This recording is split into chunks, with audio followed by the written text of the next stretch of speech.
Bon, je pense qu'on peut commencer. Donc, bonjour à toutes et à tous pour ce webinaire d'introduction à la REP qui a été organisé par la Prevent Waste Alliance en collaboration avec le Global Action Partnership for EPR.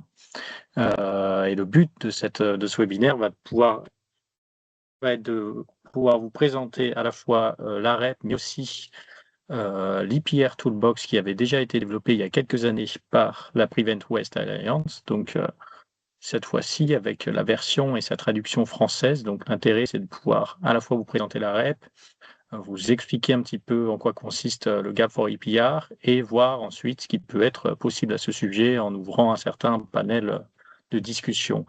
Concernant les modalités de la session, si on change de slide, Angelina, sachez juste que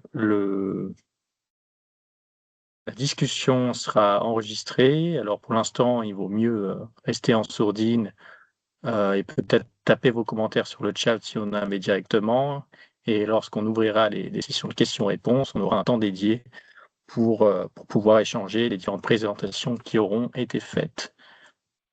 Concernant l'agenda, on va d'abord commencer par une présentation de la Prevent Waste Alliance par Angelina Schreiner, suivie ensuite d'une présentation du concept de REP, qui peut parfois être assez difficile dans un premier temps à comprendre.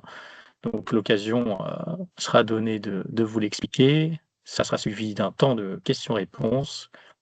Après ça, Elena Boudzi de l'OCDE pourra nous présenter en quoi consiste le Gap for EPR. Et on pourra avoir un dernier temps d'échange et de questions-réponses avant de conclure la session. Pour commencer ce webinaire, on va laisser la parole à Angelina Schreiner de la Prevent Waste Alliance. Alors la Prevent est une organisation, c'est un think tank qui est rattaché à la GIZ, donc l'agence de développement allemande, qui est l'équivalent en fait de l'agence française de développement. Angelina, vous possédez déjà plus de 5 ans d'expérience dans l'économie circulaire, alors notamment sur les thématiques de réemploi, de responsabilité élargie du producteur, et précisément au sein de la Prevent et de la GIZ, vous coordonnez les différentes activités de la communauté et du service d'assistance du Global Action Partnership for EPR qu'on va présenter tout à l'heure, et vous êtes aussi leader du groupe sur la REP au sein de la Prevent Waste Alliance. Donc je vous laisse la parole pour présenter cette organisation en quelques minutes. Merci Baptiste. Bonjour à toutes et à tous. Au nom de la Prevent Waste Alliance, je vous souhaite la bienvenue à ce webinaire important. Avant de commencer, permettez-moi de vous présenter brièvement Prevent. Donc, comme Baptiste a déjà dit, Prevent est une think tank international conçu pour penser et agir afin d'accélérer l'économie circulaire avec des résultats mesurables. Donc, voilà quelques points clés de la plateforme. Prevent a été lancé en 2019 par le ministère fédéral allemand de la coopération économique et du développement, avec un secrétariat géré par la GIZ. Aujourd'hui, nous avons plus de 600 membres issus du secteur privé, du monde académique, de la société civile et des institutions publiques. Donc, c'est un réseau diversifié, orienté vers la mise en œuvre. Nous sommes organisés dans les groupes de travail thématiques sur les plastiques, les déchets électroniques et batteries, les déchets organiques, les mécanismes de financement et la digitalisation. Donc, nous offrons des espaces de co-construction pour transformer les idées en solutions opérationnelles.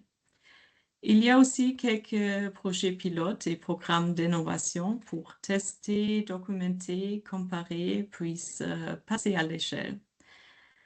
Pourquoi c'est pertinent maintenant? Comme vous le savez tous, les volumes de déchets augmentent et les chaînes de valeur se complexifient et le modèle linéaire atteint ses limites.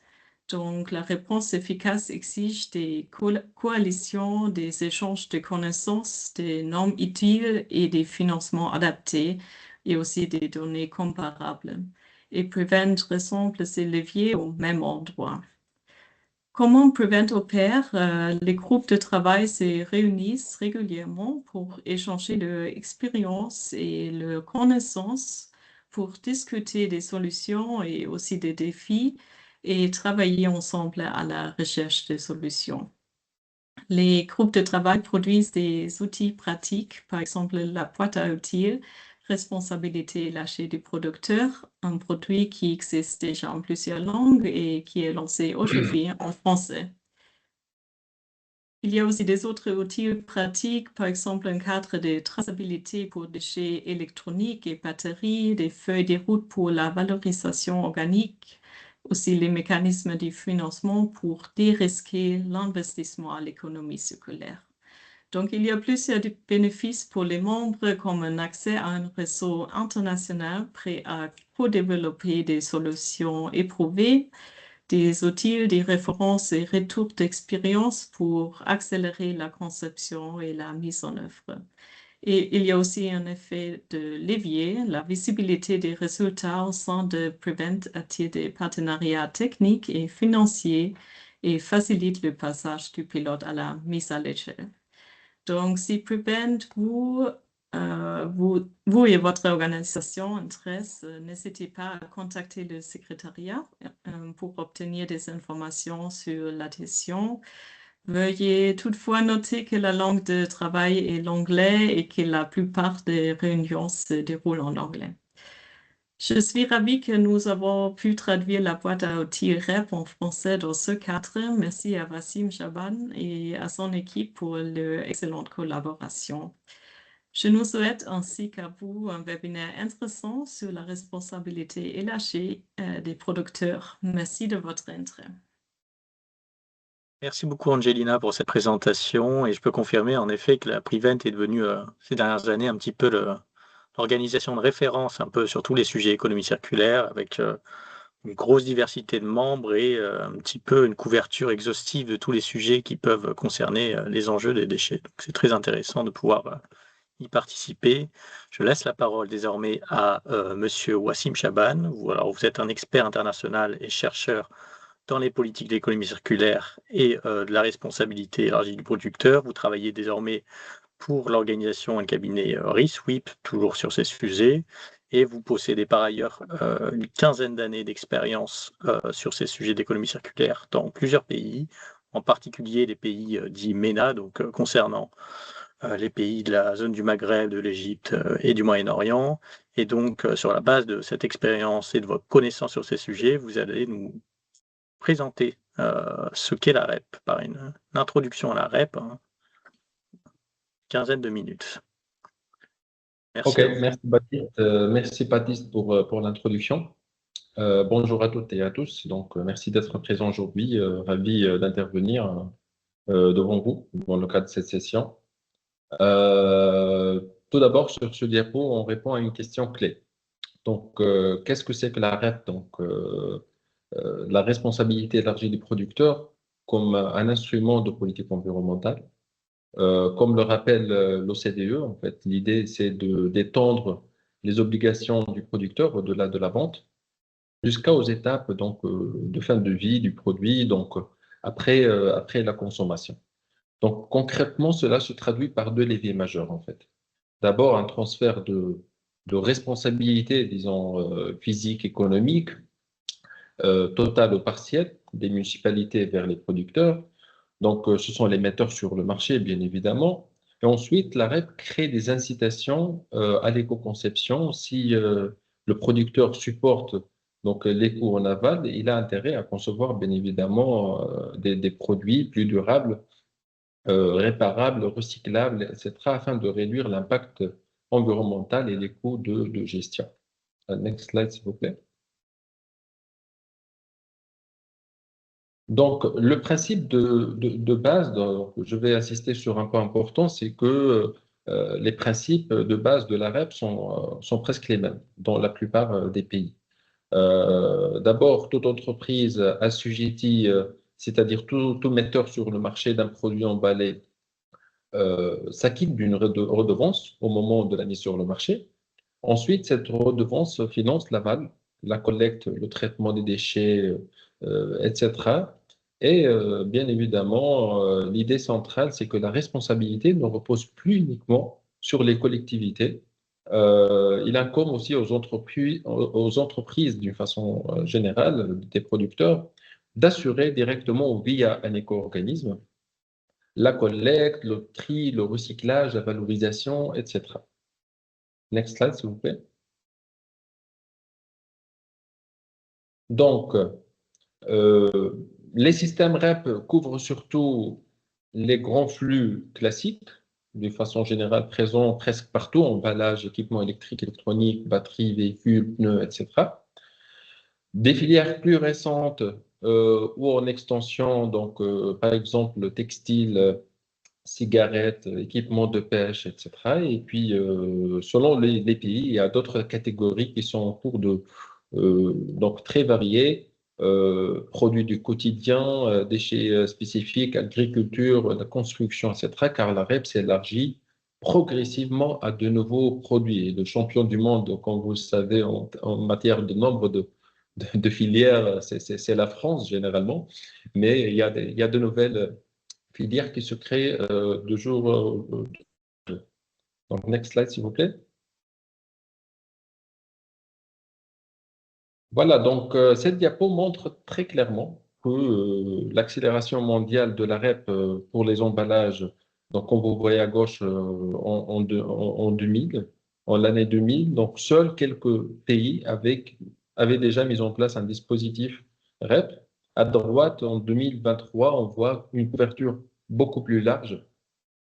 Et la légende aussi illustre, comme vous voyez, différents niveaux de maturité. Donc, certains pays ont une REP obligatoire avec la législation en place, d'autres fonctionnent avec des schémas volontaires ou limités, et beaucoup sont en place donc plutôt en phase de préparation ou en phase de règlement, donc de développement du cadre réglementaire de la. Next slide, s'il vous plaît. Donc, cette diapo répond à une question fréquente aussi. Donc, qu'est-ce que l'arrêt peut concrètement apporter? Donc, l'intérêt, euh, on peut le voir sur différents acteurs, trois acteurs différents, producteurs ou régulateurs ou opérateurs. Donc, commençons par les opérateurs. Donc, l'arrêt permet concrètement d'augmenter les taux de collecte, les taux de recyclage, parce qu'elle sécurise les financements et structure le marché. Donc, généralement, elle apporte des objectifs clairs, elle finance certaines fractions non valorisables et ouvre aussi des opportunités d'investissement. Côté producteur, comme vous voyez, la REP met en place des règles de jeu équitables. Donc, tout le monde contribue dans le cadre de la REP et crée aussi un signal pour la conception des produits. L'éco-conception, l'amélioration de la recyclabilité des produits et aussi le suivi et le contrôle. Donc, tout ça pour atteindre les objectifs déjà désignés. Les régulateurs, donc la REP offre un cadre clair et contrôlable pour un focus, donc avec un focus sur la supervision, sur les incitations ou les sanctions si nécessaire, pour renforcer la transparence et assurer bien évidemment donc l'atteinte des objectifs et aussi ça crée aussi des opportunités d'emploi. Next slide, s'il vous plaît. Une autre question aussi qui se pose, est-ce que la REP, est-ce que juste une taxe? C'est juste une taxe. Donc la réponse est non. Donc la REP prévoit bien une redevance payée par les producteurs, mais ce n'est pas un impôt qui part dans le budget général de l'État. Donc c'est une rémunération d'un service rendu par un éco-organisme. Donc concrètement, l'éco-organisme, il organise et finance le système. Donc, il met en place la collecte, le traitement, il contractualise avec des opérateurs et il assure le suivi du dispositif.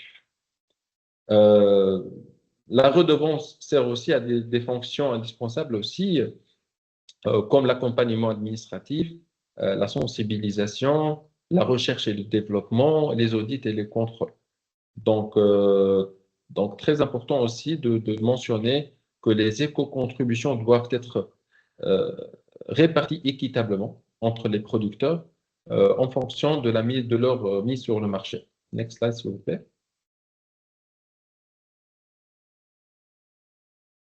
Donc, les rôles et les responsabilités dans le cadre de la REP, généralement, il y a différents acteurs. Commençons par les producteurs. Donc, ce sont les metteurs sur le marché. Donc, selon la définition, bien évidemment, du producteur, tout dépend du pays, bien évidemment. Ils financent le système via des éco-contributions. Souvent, ils mettent en place ou adhèrent à un éco-organisme. Ils ont aussi un rôle en amont, donc de réduction d'éco-conception, etc. L'éco-organisme, on appelle ça un chef d'orchestre opérationnel qui organise le dispositif, contractualise et vérifie les réalités et la conformité des opérations et rémunère les acteurs de la chaîne inversée, donc the reverse chain, pour le service rendu. Donc, les opérateurs ou les municipalités, eux, ils sont sur le terrain, ils assurent les opérations de collecte, de tri, et bien évidemment, ils seront payés par des organismes en fonction des services. Les autorités, donc, ils fixent le cadre réglementaire, ils mettent à jour donc, la réglementation, ils assurent la surveillance des performances et utilisent bien évidemment des incitations et des pénalités afin d'atteindre les objectifs déjà fixés donc, au niveau national. Donc, enfin, très important aussi de souligner le rôle du consommateur, qui a un rôle simple mais essentiel de respecter les consignes de tri et intégrer autant que possible les critères environnementaux du choix du produit pendant l'achat. Next slide, s'il vous plaît. Donc, ici, on distingue deux choses. Un modèle financier, un modèle opérationnel de l'arrêt, principalement. Dans les deux cas, le point commun, c'est que les producteurs paient, financent le système. Donc là où ça change, c'est la gouvernance. Dans le premier modèle, le producteur finance, le secteur public gère. Dans le deuxième, le producteur finance et le producteur, à travers l'éco-organisme, généralement, gère le système. Next slide. Donc, ici, un autre aspect, c'est la comparaison entre REP volontaire et REP obligatoire. Donc, la REP volontaire peut être un point de départ, mais elle a des limites structurelles. Généralement, elle ne couvre pas donc, qu'une partie du marché. Beaucoup d'acteurs ne participent pas et il n'y a pas d'obligation légale généralement. À l'inverse, la REP obligatoire est généralement plus efficace parce que ça crée des règles de jeu communes, ça améliore la mise en œuvre et ça réduit les problèmes de passagers clandestins. Donc, la REP volontaire peut servir comme pilote, comme phase d'apprentissage, mais pour obtenir de l'échelle, de l'équité et de la performance, voilà, la REP obligatoire reste souvent l'étape décisive, généralement. Next slide, s'il vous plaît. Donc, cette diapo montre aussi une question aussi très pratique. C'est comment les producteurs peuvent remplir leurs obligations. Donc, il y a deux options, comme vous voyez. La première, c'est l'arrêt individuel. Donc, l'entreprise assume directement la responsabilité. Elle organise elle-même la reprise, la gestion des déchets et contractualise directement avec un opérateur pour assurer les opérations. La seconde, c'est la plus fréquente en général, c'est la REP collective où les producteurs ou importateurs mutualisent leurs obligations en les transférant à une tierce partie, généralement un éco-organisme qui organise toutes les opérations et contractualise les opérateurs pour assurer le travail. Et bien évidemment, ça finance aussi la chaîne via des éco-contributions. Donc, soit je gère moi-même, soit je délègue ou je mutualise via un éco-organisme. Next slide, s'il vous plaît. Donc, Cette diapo introduit un élément clé aussi, le registre, le fameux registre. Son objectif principal, c'est de garantir la traçabilité, de suivre ce qui est mis sur le marché par les producteurs, ce qui est collecté, ce qui est trié, ce qui est traité. Et concrètement, le registre structure l'enregistrement et la déclaration des producteurs et des éco-organismes et permet aux régulateurs de vérifier la cohérence entre les flux et les financements. Donc, pour finir cette partie, next slide. Donc, un point important à garder en tête, il n'existe pas un système REP universel. Donc, les principes sont communs, mais la mise en œuvre doit être adaptée au contexte de chaque pays. Un autre point important, c'est que la REP doit être combinée généralement avec d'autres mesures pour assurer l'efficacité, surtout en liaison avec les questions de l'emballage. La REP fonctionne sans doute c'est seulement si les rôles et la gouvernance et la traçabilité sont clairs. Donc ça, c'est à prendre et vraiment à garder en tête. Voilà, je vais m'arrêter ici pour cette partie, vu le temps alloué lors de cette session, mais, donc, next slide, s'il vous plaît. Vous pouvez, pour aller plus loin, vous pouvez voir et accéder à l'ensemble des ressources de l'outil REP, très simplement, soit en scannant le QR code, donc en cliquant sur le lien, soit en cliquant vers le lien que vous trouvez ici, de la nouvelle version traduite du l'EPR Toolbox en français. Donc, next slide. Donc, la boîte à outils est un PDF interactif. Vous pouvez naviguer avec les boutons en bas, comme vous voyez, menu précédent, suivant, glossaire, etc. Et cliquer sur les éléments pour accéder directement aux fiches et informations complémentaires. Next, s'il vous plaît. Donc, la boîte à outils est structurée en 3 modules. Des aspects généraux de la REP, la collecte, le tri, le recyclage, et inclut aussi 5 rapports pays pour montrer les différents cas de pays ayant déjà une expérience avec la REP. Donc, l'utilisation est très simple, il suffit de cliquer sur le module ou sur le sujet pour accéder directement à la fiche correspondante, et selon vos besoins, vous pouvez aussi naviguer vers les sections contexte et foire aux questions. Next slide. On finit avec ces 2 derniers slides. L'utilisation est aussi très simple à la fin de chaque page. Si vous voyez, il suffit de cliquer sur l'icône ou sur le module à gauche pour accéder directement au contenu souhaité. Et en bas, vous pouvez aussi, vous trouverez les boutons pour naviguer, revenir en arrière, accéder au glossaire et au rapport pays. Le dernier slide pour montrer l'outil. Donc, à la fin de chaque fiche d'information, vous trouverez une section références clés et autres sources qui rassemble les documents et les ressources qui permettent d'aller plus loin et retrouver les ressources utilisées, les sources et les informations et les documents utilisés. Donc, en format plus pédagogique, il y a aussi un accès direct à une série de vidéos, la REP expliquée, entre parenthèses. Il suffit de cliquer sur l'icône et ouvrir les vidéos associées liées au sujet de la fiche. Voilà. Donc, merci pour votre attention. N'hésitez pas si vous avez des questions. Et merci pour votre participation.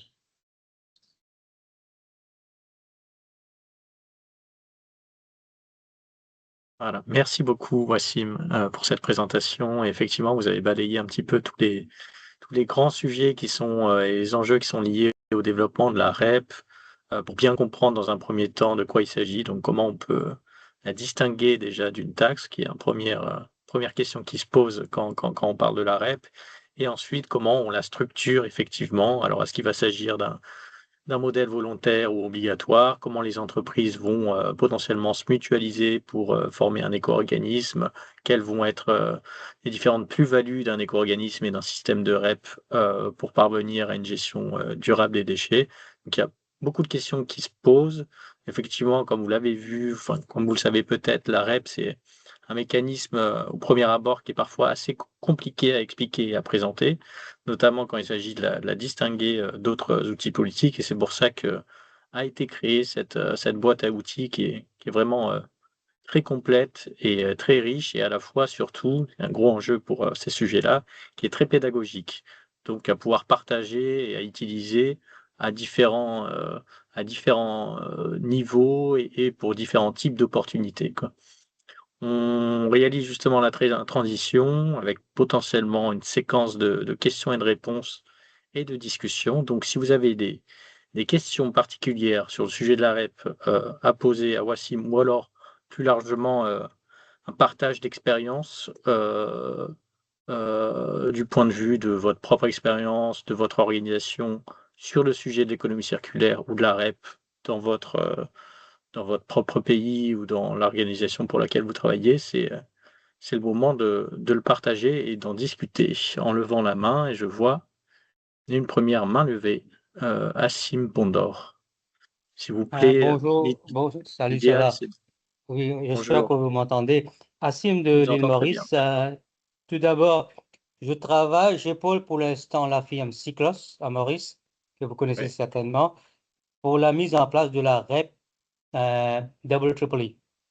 Bon, je vais dire des termes en anglais aussi des fois, mais même si je parle français. Primo, vous allez c'est une comprendre. très bonne initiative, ce que vous faites. Dans la langue de Molière parce qu'il y a très souvent où je travaille en Afrique, et il y a très souvent les projets qui sont chapeautés par l'AFD, Expertise France, beaucoup plus présents que le GIZ. Rien contre le GIZ parce que je travaille partout en Afrique. Much more present and focused. This is the reality of life. D'autre part, alors c'est une très bonne initiative, je crois que ça va nous aider dans le long terme, mais la REP que je réalise, ce n'est pas une finalité en soi, c'est la législation. Dans la mise en place, je peins un tableau de Maurice et ça ne concerne que moi, pas mes autorités. On commence pour l'instant REP Double Triple E. Il y a d'autres REP échelonnés, REP PET, REP Packaging, REP taillé et tout.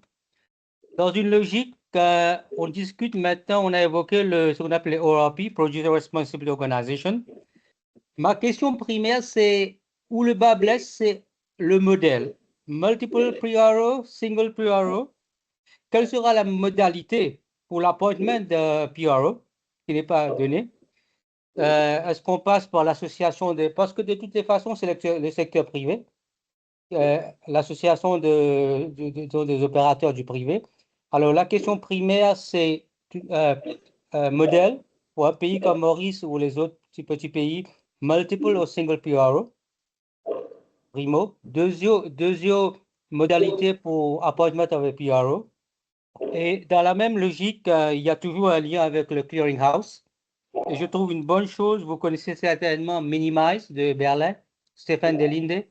Je sais qu'il a pu convertir récemment son clearinghouse plateforme en français, qui va nous épauler. Alors, ceux qui ne sont pas au courant, je vais vous mettre en contact avec Stéphane, qui est basé à Berlin, Minimize, parce qu'il m'épaule pour l'instant ici. Il a son plateforme clearinghouse en français aussi. Alors, j'ai balayé un grand tableau, mais c'est ouvert à vos appréciations des experts. On va voir comment travailler ensemble. Merci. Merci beaucoup, Wassim. Alors peut-être, Wassim, si vous pouvez répondre sur ce premier enjeu de concurrence entre éco-organismes, qui est effectivement une question qui soulève dès lors qu'on met en œuvre un système de REP dans un pays, quoi, où il y a des pour et des contre, quoi.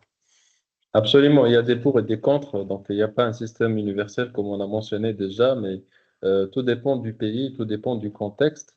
Il y a des pays qui préfèrent au démarrage commencer par un seul PRO pour apprendre, pour développer, pour apprendre la mise en œuvre et pendant quelques années du système REP. Il y a des pays qui préfèrent commencer directement dans la concurrence et ce qui crée des challenges en fait.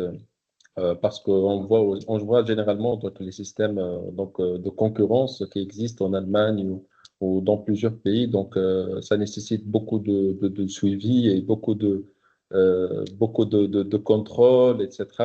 Voilà, tout dépend du contexte du pays, tout dépend de la réglementation locale, nationale, du pays, et tout dépend aussi du flux.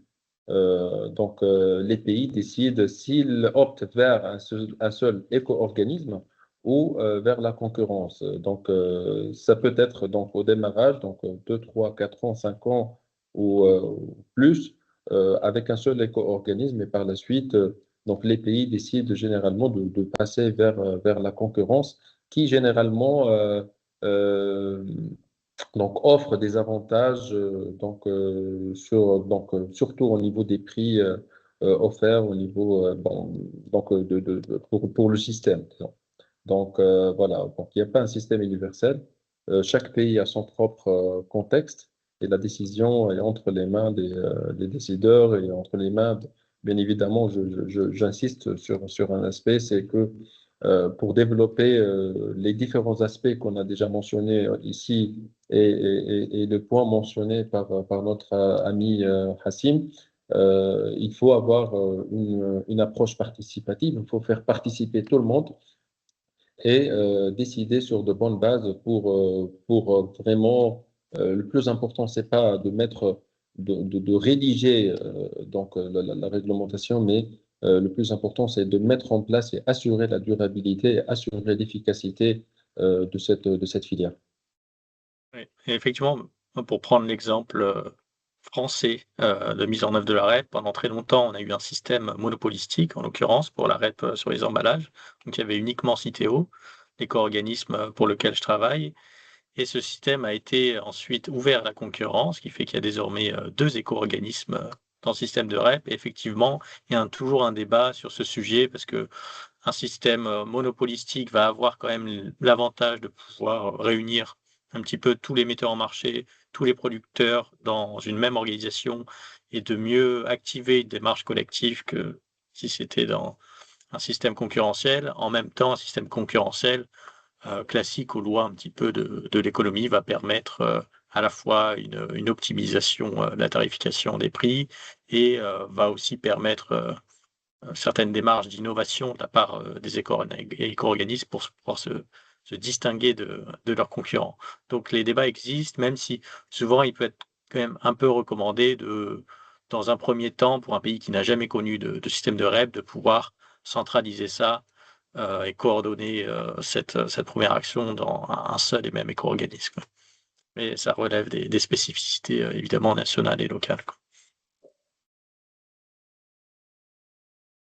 Peut-être, est-ce que vous avez d'autres questions à poser ou d'autres remarques à voir sur le sujet de la REP?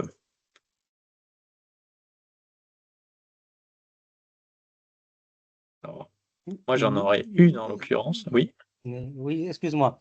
Ce ne sera pas un dialogue Hassim ou Hassim seulement, mais brièvement, je comprends la concurrence. J'ai dans l'aérien une vingtaine d'années au niveau Reiki. D'autre part, avoir un opérateur qui gère la totalité, l'intégralité, avoir un steering committee, oversight, parce que quand on parle de toutes disons, les streams, on parle du ministère de l'économie, de la finance, du commerce, just name it, local authorities, il y aura un moyen pour faire la réglementation parce que pour moi, je verrais s'il y a 2 ou 3 opérateurs, un frictional loss, ce que j'appellerais, et c'est presque impossible à gérer que d'avoir un seul opérateur et puis avoir un moyen de réglementer. Mais ce que j'essaie de vendre à mes autorités, de faire une étude en amont, what is the best model for the country going forward? Au lieu de changer fusil d'épaule down the road, c'est très complexe. Et c'est un peu ma façon de voir les choses, mais je laisse les débats ouverts aux autres. Merci pour votre attention. Merci. Voilà. On a vécu ça dans plusieurs pays. Donc, au démarrage, tout est compliqué. Tout est difficile. Voilà, on voit les choses un peu compliquées, difficiles, tu vois. Donc, comment on va faire ça, etc. Donc, c'est pour cela. Donc, on commençait par un seul organisme un éco-organisme peut faciliter les choses pour apprendre, pour avancer dans le système, mettre les bases de la filière, etc. Mais avec le temps, donc, comme mentionné par Baptiste, donc, il y a des avantages aussi au niveau de la concurrence qui qui donne naissance à d'autres euh, à d'autres acteurs pour intervenir dans la filière et donner des offres, des coûts plus intéressants. Et aussi, ça va réduire bien évidemment les coûts pour les producteurs et pour tout le monde. Tu vois, donc il y a aussi au niveau même, comme mentionné par Baptiste aussi, donc l'innovation, l'aspect innovation, l'aspect donc le fait d'innover, de donner de nouvelles solutions. Aussi, ça va ouvrir les portes à la recherche et au développement pour les différents éco-organismes afin d'améliorer. Donc, l'objectif, c'est d'améliorer la filière. Donc, gérer les choses avec un seul organisme, c'est possible. Avec plusieurs, c'est aussi possible, mais tout dépend, encore une fois, du contexte du pays.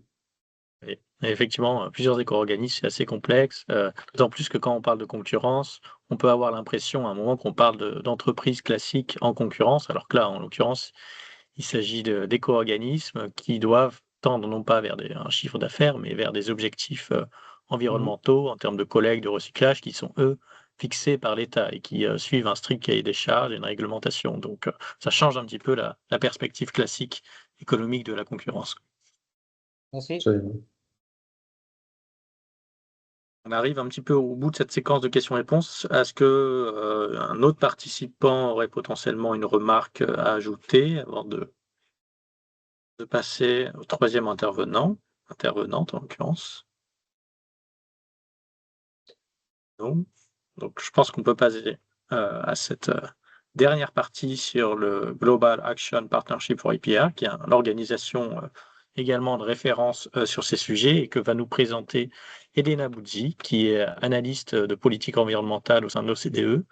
L'OCDE, c'est un petit peu l'organisation fétiche pour le sujet de la REP, parce qu'un petit peu à l'origine du principe de pollueur-payeur et a contribué largement à sa conceptualisation aux origines. Donc, on est ravi de pouvoir avoir une voix provenant de l'OCDE. Donc, Elena, vous travaillez au sein de la direction de l'environnement et vous travaillez particulièrement sur les sujets d'économie circulaire, de pollution plastique, tout lié à ça, de matériaux critiques et de responsabilité élargie du producteur. L'OCDE est partie prenante de ce partenariat global sur la REP, donc vous allez pouvoir nous le présenter et voir quelle est l'utilité de cette organisation.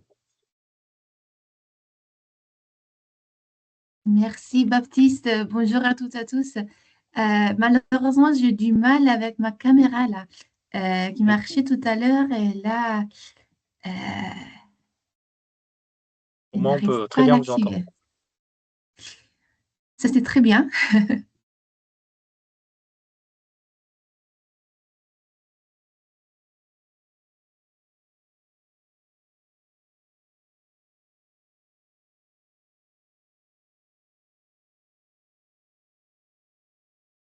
Et je crois que l'on a perdu Elena dans la conversation, donc peut-être qu'elle va nous rejoindre très rapidement. On va avoir des soucis de connexion. Peut-être attendre. Ah, voilà qui revient.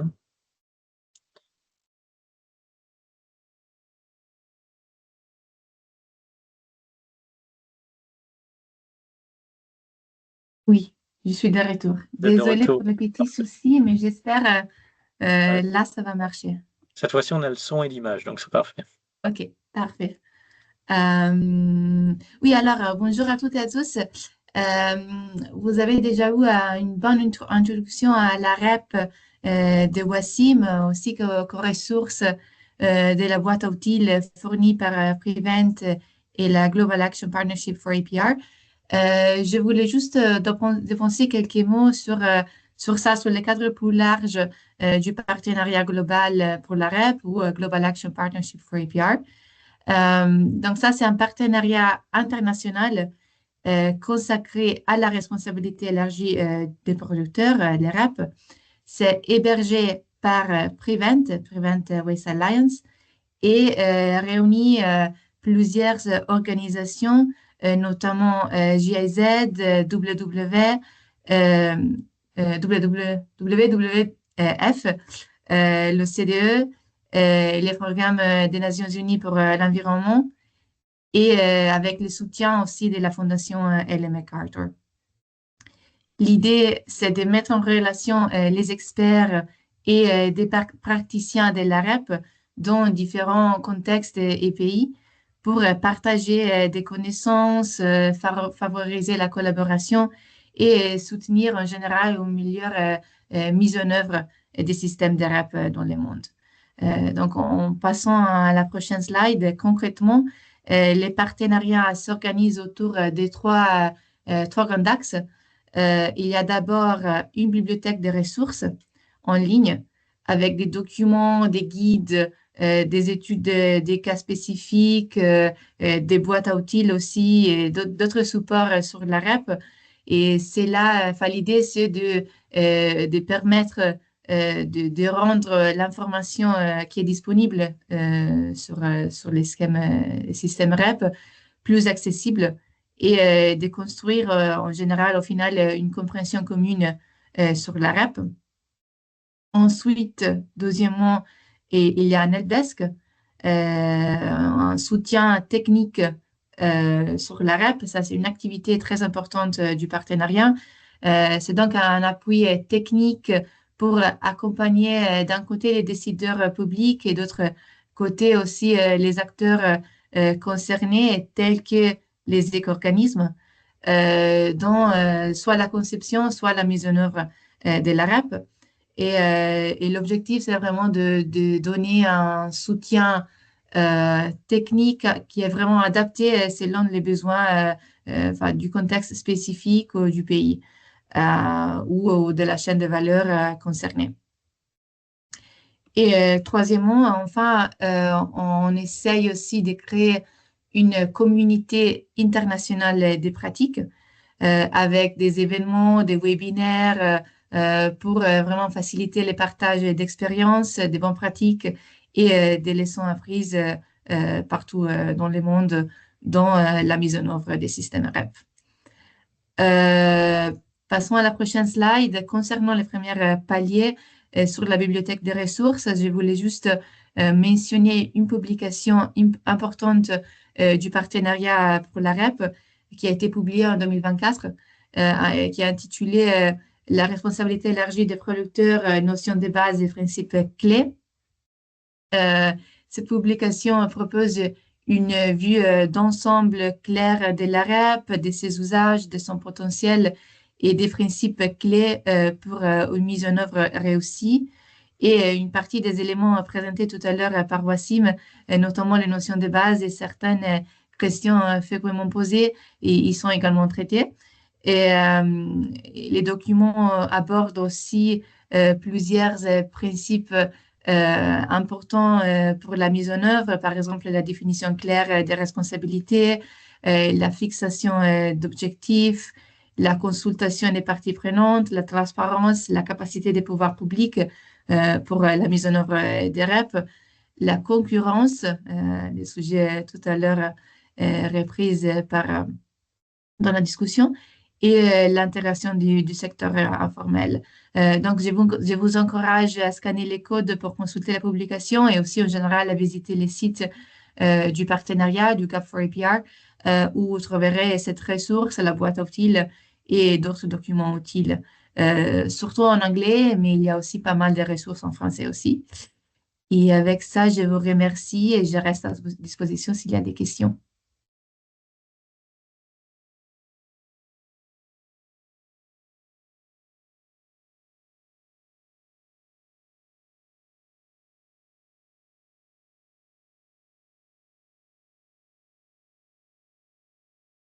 Ah, Baptiste, je crois que tu étais en mute. Voilà, encore une fois. Merci beaucoup, Elena, pardon. Et oui, je disais donc que c'était très intéressant le gars parce qu'à la fois, ça collecte un petit peu toutes les ressources et documents clés qui ont été faits sur la REP ces dernières années. Et en plus de ça, c'est une organisation assez proactive parce que elle peut répondre directement aux sollicitations des organisations, des gouvernements qui souhaitent développer, donc traduire concrètement un petit peu ces documents dans des applications directes dans leur pays, que ce soit par des voies réglementaires, par le développement de modèles d'éco-organismes, de REP. Donc, c'est très intéressant. Si vous avez des questions, Assim, à nouveau. Non, je m'excuse, hein, je ne veux pas monopoliser, mais j'attends C'est pas quelqu'un grave. d'autre. C'est pas. Mais sinon, j'y vais. Elena, merci pour Allez-y. le briefing. Fast forward, relations, engagement pour le COP 31, qui se tient en Turquie. Qu'est-ce qu'il y a sous votre escarcelle vis-à-vis de COP 31? Je crois que se tient en novembre de cette année. S'il vous plaît.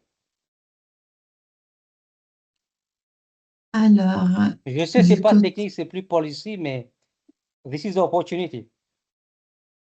oui, oui, Thank bien you. sûr. Merci pour la question. Alors, je dois dire, je crois que du côté de la Global Action Partnership, du partenariat, on n'a pas encore réfléchi, je crois, sur notre, oui, qu'est-ce qu'on peut apporter à la COP. Je sais pas, Angelina, si on a déjà pensé quelque chose, je crois pas. Je peux aussi mentionner que comme partenariat, on est aussi très engagé au niveau des traités internationaux. Enfin, il y a des négociations pour un traité international sur la pollution plastique. Donc, en BAP, et il y a beaucoup de questions, des propositions autour de l'utilisation qu'on pourrait faire de la REP dans ces contextes, aussi au niveau international. Donc, en partenariat, on a essayé de porter beaucoup de clarifications, soit de manière écrite, soit avec des webinaires et des événements en présence, en présentiel. Mais sur la COP, oui, on n'a pas encore réfléchi à ce qu'on pourrait apporter. Si vous avez des idées, on est à Peut-être que l'écoute. sur Non, by all means, parce que moi, mon expérience quand j'étais chez IATA, la COP était sur notre agenda. On poussait par UNFCCC, on poussait par Sustainable Aviation Fuel, on poussait pour shortening aviation routes, tous ces gros dossiers qui maintenant se reflètent dans l'industrie. Et c'était bon, au niveau global, à Genève et Montréal, j'ai parlé des fois à travers l'Afrique, mais ce qui nous a aidé pour l'industrie aérienne de se retrouver maintenant où nous sommes. Décarbonisation, sustainable aviation fuel. I'll be happy to exchange separately by email. Not a problem. Merci. Justement, peut-être que sur la COP, là je vais parler un peu au nom de la Prevent. Je ne sais pas si vous êtes déjà membre de la Prevent West Alliance, mais Si. c'est aussi une plateforme de réseautage et de partage d'opportunités. Donc en l'occurrence, si vous percevez ou si vous prévoyez déjà de participer à cette COP et que vous sentez que c'est une belle opportunité pour faire un peu pousser ces sujets de REP et d'économie circulaire, c'est bien de pouvoir le partager dans le canal de discussion, dans les différents groupes de travail qu'il y a sur ce sujet, notamment le groupe de travail sur la REP, pour voir si d'autres organisations sont aussi participantes ou peuvent être intéressées par ça, c'est l'utilité. Et c'est vrai qu'effectivement, comme l'a rappelé Elena, les grosses séquences internationales dans lesquelles on a beaucoup parlé de la REP ces dernières années, ça a été surtout les négociations pour le traité sur la pollution plastique. On espérait beaucoup de ces négociations. Bon, pour l'instant, l'issue de ces négociations sont un peu lointaines. Ça a été, il y a eu pas mal de complications, mais effectivement, l'autre séquence à venir, potentiellement, ça serait la prochaine session de négociation sur laquelle les sujets de REP sont encore une fois beaucoup débattus, beaucoup promus, effectivement. Bon, avec un focus, étant donné que sur la pollution plastique, un focus sur le plastique et les emballages, hein, mais c'est là qu'elle peut avoir aussi beaucoup de résonance à un niveau international, quoi. Mais n'hésitez pas, encore une fois, à le partager au sein de la Prevent là, et par Merci. d'autres types de canaux qu'on peut relayer, effectivement. Thank you. Alors, je ne sais pas si vous avez d'autres questions à poser ou des remarques et des suggestions pour le travail et de la Prevent et de la boîte à outils et du GAP à venir.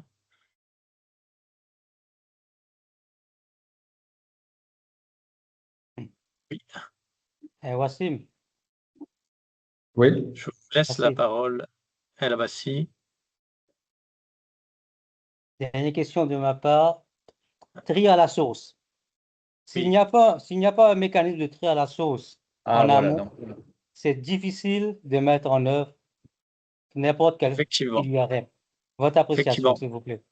Et c'était, moi, je ne sais pas si d'autres personnes veulent intervenir, mais effectivement, le premier objectif d'un système de REP, notamment quand c'est une REP sur une filière en particulier, ça va pouvoir être de financer et créer une infrastructure de collecte pour cette filière en particulier. Donc c'est pour les emballages, ça va être de recevoir assez de financement pour structurer à un niveau local ou national un système de collecte sélectif, donc réaliser ce tri à la source.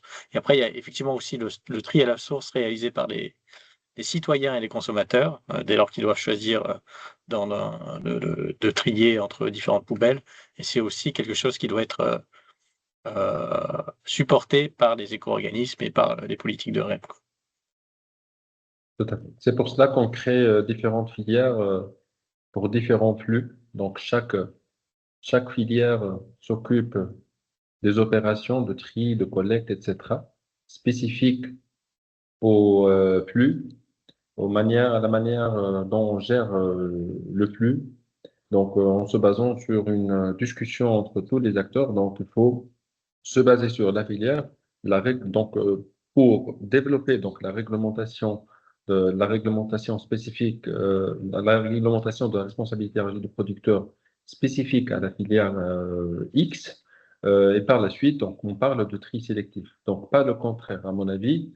On ne peut pas penser d'une loi, donc de créer une loi donc, sur le tri sélectif et puis penser d'une façon générale et puis penser responsabilité élargie du producteur. Donc la responsabilité élargie du producteur va jouer son rôle, va faire le nécessaire pour assurer que le flux cible soit trié, soit collecté, etc. Donc c'est un travail. Mais par contre, donc le tri, c'est un travail. C'est pas du jour au lendemain, on va trier donc à 100%. Donc il faut travailler sur le consommateur, le citoyen, etc. Donc un grand travail de sensibilisation et d'intégration du consommateur et du générateur de déchets pour arriver à un certain moment à un taux élevé, relativement élevé de tri.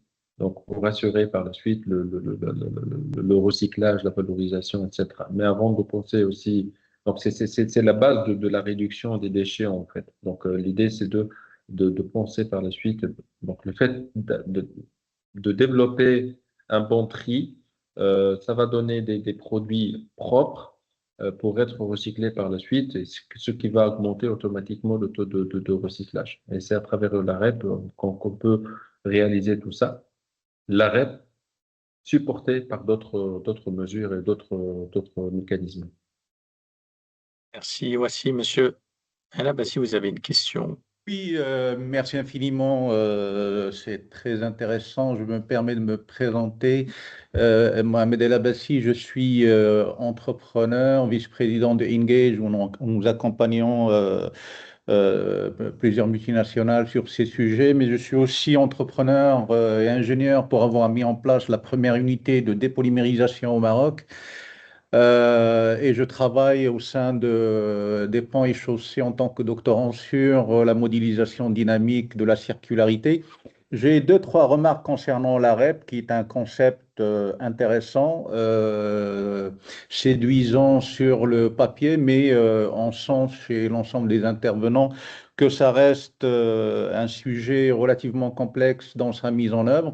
Il y a trois écueils qu'on peut reprocher aujourd'hui aux différents modèles qu'on a vus se développer à travers le monde. On a vu M. Roubaud qui a parlé du modèle français que je connais très bien, qui a montré certaines limites. Mais aujourd'hui, les vraies problématiques concernent la gouvernance qu'a signalé Wassim, dans le sens où certaines expériences évoque ou montre du doigt plutôt certains groupes d'influence qui pourraient s'accaparer ou accaparer la matière première. On a vu notamment des cimentiers dans certains pays qui se greffent sur certains organismes pour accaparer la matière première ayant une valeur énergétique. Ça pose un vrai problème.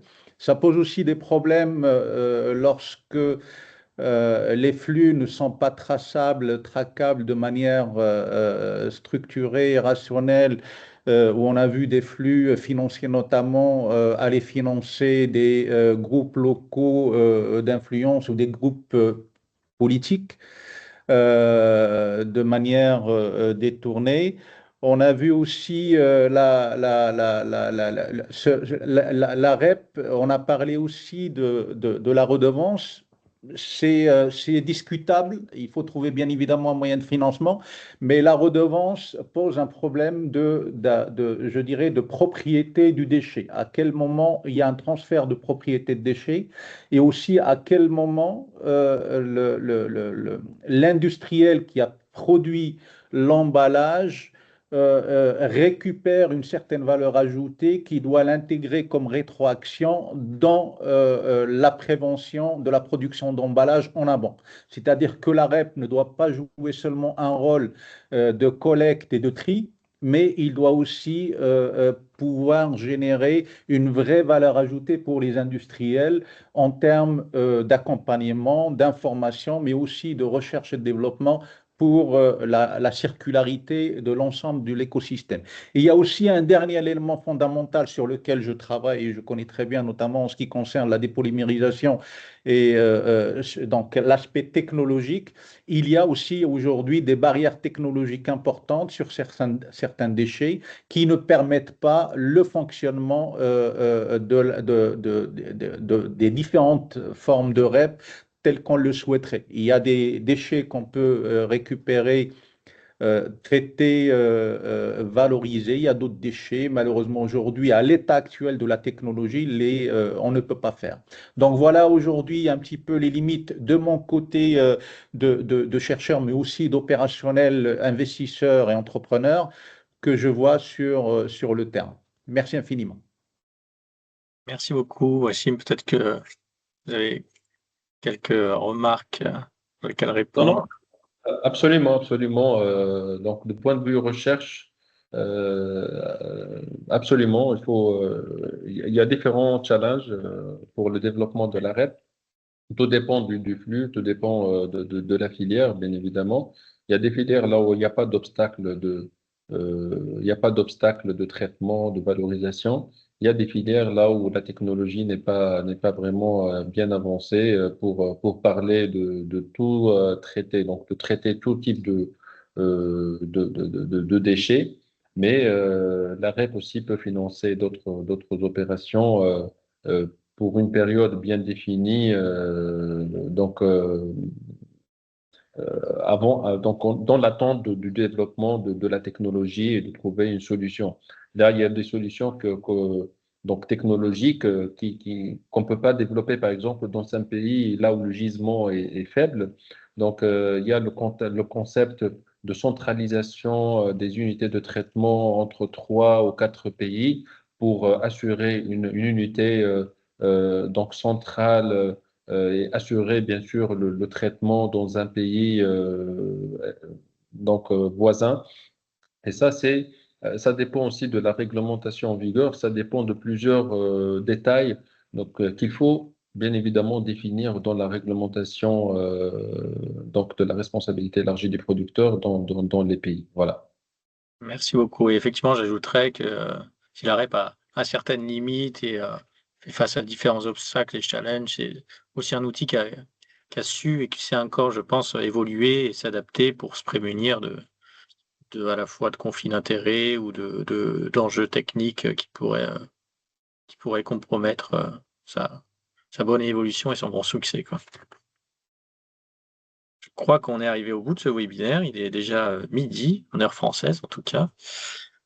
Donc, je vous remercie beaucoup pour votre participation. On espère que ça aura été intéressant pour vous, que ce soit à la fois la présentation de Prevent, de ses activités, de la boîte à outils et finalement du CAP Forêt Pierre. Donc, Évidemment, n'hésitez pas à nous solliciter si vous avez des questions particulières ou même des documents ou des positions intéressantes à partager. Et on espère que ça sera un petit peu la première pierre de ce travail, peut-être plus francophone, effectivement, sur les sujets de REP. Merci à vous tous. Merci beaucoup Thank you. de Merci à votre vous. participation et bonne journée. Merci beaucoup. Bonne Bonne journée. journée à vous. Merci Bonne beaucoup. journée. Au revoir. Au revoir. Au revoir.